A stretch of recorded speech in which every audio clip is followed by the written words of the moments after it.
കേരള കുംഭമേള എന്നറിയപ്പെടുന്ന മഹാമാഘ മഹോത്സവത്തിന് ഇത്തവണ കൂടുതൽ വെല്ലുവിളികൾ ഉണ്ടാകുമെന്ന് മഹാമണ്ഡലേശ്വർ സ്വാമി ആനന്ദവനം ഭാരതി മഹാരാജ് 2027 മഹാമാഘ മഹോത്സവത്തിൽ മുൻ വർഷത്തേക്കാൾ കൂടുതൽ പങ്കാളിത്തം ഉണ്ടാകുമെന്നും സ്വാമി പറഞ്ഞു. മാഘം ഭംഗിയായി നടത്തുക എന്നത് മാത്രമാണ് സംഘാടക സമിതിയുടെ ലക്ഷ്യമെന്നും മഹാമണ്ഡലേശ്വർ ജനം ടിവിയോട് പറഞ്ഞു. ശിവദാസ് കർമ്മനം തയ്യാറാക്കിയ റിപ്പോർട്ടിലേക്ക്. കേരള കുംഭമേളയ്ക്ക് സമാനമായ മഹാമഘ മഹോത്സവം 2025 വളരെ വിപുലമായാണ് തിരുനാവായ നവാമുകുന്ദ ക്ഷേത്ര പരിസരത്ത് സംഘടിപ്പിച്ചത്. മഹാമണ്ഡലേശ്വർ സ്വാമി ആനന്ദവനം ഭാരതി മഹാരാജിൻ്റെ നേതൃത്വത്തിലായിരുന്നു ഇതിൻ്റെ സംഘാടനമെല്ലാം. ലക്ഷക്കണക്കിന് ഭക്തരാണ് ഈ ഒരു മഹാമഘ മഹോത്സവത്തിൽ ഇവിടെ പങ്കെടുത്തത്. 2026 വളരെ വിപുലമായ രീതിയിൽ തന്നെയാണ് സംഘടിപ്പിക്കാൻ ഒരുങ്ങുന്നത്. ഇപ്പോൾ നമ്മളോടൊപ്പം സ്വാമി ആനന്ദവനം ഭാരതി മഹാരാജ് ഇപ്പോൾ നമ്മളോടൊപ്പം ചേരുന്നുണ്ട്. എങ്ങനെ 2026 ഒരു ആലോചന യോഗം ചേർന്നിരുന്നു? എങ്ങനെയാണ് അതിൻ്റെ ഒരു രീതികൾ എങ്ങനെ നമ്മൾ തീരുമാനിക്കും? 2026 മാഘം നടന്നത് നമ്മളുടെ ഒരു കണക്കൂട്ടലുകൾക്കൊക്കെ അപ്പുറത്തുള്ള ഒരു ധാർമ്മിക അനുഭവം, ഒരു ധർമ്മജാഗരണമായിട്ടായിരുന്നു. അപ്പോൾ ആ ഒരു കരുത്ത് സനാതന ധർമ്മവിശ്വാസികളുടെ ഇടയിൽ തിരുവനന്തപുരം മുതൽ കാസർഗോഡ് വരെ ഈ കേരള ഭൂമിയിൽ ഉണ്ടായിട്ടുണ്ട്. അപ്പം അതിനെ കൂടുതൽ പ്രോജ്വലിപ്പിക്കുന്ന തരത്തിൽ ഈ 27 മാഘം, അത് 28 മാഘം ഇവിടെ 12 വർഷം കൂടുമ്പോഴുള്ള വിശേഷമായിട്ടുള്ളൊരു സമയമാണ്. സിംഹസ്ഥ എന്ന് പറയും, വ്യാഴം ചിങ്ങരാശിയിൽ വരുന്ന. അപ്പം അതിൻ്റെ മുന്നോടിയായിട്ട് ഈ സമയം നാസിക് കുംഭമേളയും ഹരിദ്വാർ അർദ്ധകുംഭവും ഒക്കെ നടക്കുന്നതുകൊണ്ട് അവിടെ നിന്നൊക്കെയുള്ള പ്രത്യേക ട്രെയിനുകൾ നാസിക്കിൽ നിന്നും ഹരിദ്വാർ അർദ്ധകുംഭിൻ്റെ ഭാഗത്തു നിന്നുമൊക്കെ തിരുനാവായയിലേക്ക് ഉണ്ടാകും.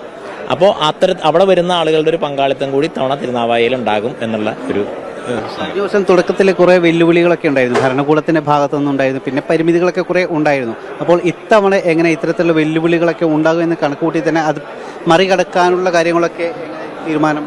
കഴിഞ്ഞ തവണത്തിൽ നിന്ന് വ്യത്യസ്തമായിട്ടുള്ള വെല്ലുവിളികൾ ഉണ്ടാകുമെന്നാണ് പ്രതീക്ഷിക്കുന്നത്. കാരണം കഴിഞ്ഞ തവണ ഉണ്ടായ വെല്ലുവിളികൾ ഇത്തവണ ഉണ്ടാകുമെന്ന് പ്രതീക്ഷിക്കുന്നില്ല. പക്ഷേ ഇത്തവണ കൂടുതൽ വെല്ലുവിളികളുടെ ഒരു അവസ്ഥയായിരിക്കും ഉണ്ടാവുക എന്നാണ് കരുതുന്നത്. വലിയ വിജയം തന്നെയായിരുന്നു കഴിഞ്ഞ തവണ ഉണ്ടായിരുന്നത്. അപ്പോൾ സ്വാഭാവികമായിട്ടും ഇത്തവണ അതിൽ കൂടുതൽ ആളുകൾ പങ്കാളിത്തം ഉണ്ടാകും എന്ന് തന്നെ പ്രതീക്ഷിക്കുന്നു. അങ്ങനെയാണ് ഔദ്യോഗികമായിട്ടുള്ള സംവിധാനങ്ങൾ, പോലീസിൻ്റെയൊക്കെ ചില നിരീക്ഷണങ്ങൾ പറയുന്നത്. നമ്മളെ സംബന്ധിച്ചിടത്തോളം അതിൽ മാഘം നടത്തുക, ഭംഗിയായി മാഘം നടത്തുക എന്നുള്ളതാണ്. അതിൽ എത്ര ആളുകൾ വരുന്നു, എത്ര ആളുകൾ പങ്കെടുക്കുന്നു, അതിനെ അല്ല നമ്മൾ കാണുന്നത്. പക്ഷേ വരുന്ന ആളുകൾ കൂടുതൽ വരും. ആ വരുന്നതിനനുസരിച്ചുള്ള സംവിധാനങ്ങളൊക്കെ ഒരുക്കുക, നമ്മൾ തയ്യാറായിരിക്കുക. കുറച്ച് വർഷങ്ങളായിട്ട് ഇവിടെ മാഘമഘ മഹോത്സവം നടക്കുന്നുണ്ട്. പക്ഷേ വിപുലമായിട്ട് കഴിഞ്ഞ തവണയായിരുന്നു നടത്തിയിരുന്നത്. അതിൽ നിന്നും വ്യത്യസ്തമായിട്ട് ഇത്തവണ എന്തെങ്കിലും പുതിയ മാറ്റങ്ങൾ എന്തെങ്കിലും ഉണ്ടോ? കഴിഞ്ഞ തവണ ഒരു പക്ഷം, മാഘത്തിൻ്റെ ഒരു പക്ഷം, അതായത് 2 ആഴ്ച വരുന്ന അമാവാസി തൊട്ട് പൗർണമി വരെയുള്ള ഒരു പക്ഷമാണ് നമ്മൾ മാഘാചരണം വരുന്നത്. ഇത്തവണ മാഘം പൂർണ്ണമായിട്ടും മാഘാചരണം നടക്കുകയാണ്. മകരസംക്രമം മുതൽ ശിവരാത്രി വരെ നീണ്ടു നിൽക്കുന്ന പരിപാടികളായിട്ടാണ് നടക്കുന്നത്. കഴിഞ്ഞ ദിവസം നിന്ന് വ്യത്യസ്തമായിട്ട് ഇത്തവണ സന്യാസി മഠങ്ങളുടെ പരമ്പരകളുടെ ശിബിരങ്ങൾ നമ്മൾ ആലോചിക്കുന്നുണ്ട്. കുംഭമേളകൾക്കൊക്കെ ഉള്ളതുപോലെ അവരുടെ സ്ഥിരമായിട്ടുള്ള ശിബിരങ്ങൾ നമ്മൾ ആലോചിക്കുന്നുണ്ട്. പരിപാടികൾ ഓരോ ആശ്രമങ്ങളുടെയും പരമ്പരകളുടെയും ഒക്കെ പരിപാടികൾ അവരവർ തന്നെ സംഘടിപ്പിച്ച് നടത്തുന്ന രീതിയിൽ. പിന്നെ കൽപ്പവാസം എന്ന് പറയുന്ന വലിയൊരു വ്രതാനുഷ്ഠാനം മാഘത്തിൻ്റെ ഭാഗമാണ്. കാരണം ഈ ഒരു മാസം നദീതീരത്ത് എല്ലാ ദിവസവും സ്നാനം ചെയ്ത് അവനവൻ്റെ അനുഷ്ഠാനം, പാരായണമാവാം, ജപമാകാം, അഗ്നിഹോത്രാദി പൂജകൾ ചെയ്യുന്നവരാണെങ്കിൽ അതാവാം. അങ്ങനെ കൽപ്പവാസം എന്ന് പറയുന്ന വ്രതം അനുഷ്ഠിക്കാൻ കൽപ്പവാസികളാകാൻ ആഗ്രഹിക്കുന്നവർക്കുള്ള ഒരു സൗകര്യം കൂടി ഇത്തവണ ഉണ്ടാകണമെന്ന് കരുതുന്നു. അതാണ് അദ്ദേഹം പറയുന്നത്.